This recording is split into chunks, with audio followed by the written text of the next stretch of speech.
এত কম টাকায় মানে এত সহজে এত সুন্দর কেক হয় ভাই ঘরে। এর পরের যে রেসিপি চলছে সেটা হচ্ছে কেক বানানো, যেহেতু 25 ডিসেম্বর। আর এটার নাম কি বললি?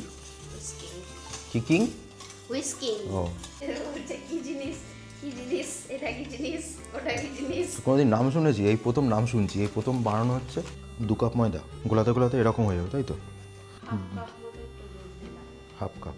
Clockwise anti clockwise, clockwise anti clockwise. এটা হচ্ছে বেকিং পাউডার। এটা কি? ভ্যানিলা ভ্যানিলা গন্ধ বেরোচ্ছে। এবার যাবে হচ্ছে কিশমিশ কাজু। নাইস, হচ্ছে কাঁচাই খেয়ে নিই। ব্লেন্ড সত্যি খুব সুন্দর হয়েছে। বাটি টাইপ বেকিংয়ে বসবে, এরকম কেন করতে? কেকে যাতে বাবলস না।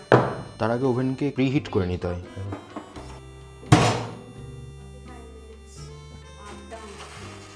উপরে 180 45। ওকে ব্রো, কি ফুলেছে রে সুফা। কি গন্ধ বেরিয়েছে রে। নাইস, কি লাগছে রে ভাই। নাইস। Cake is ready.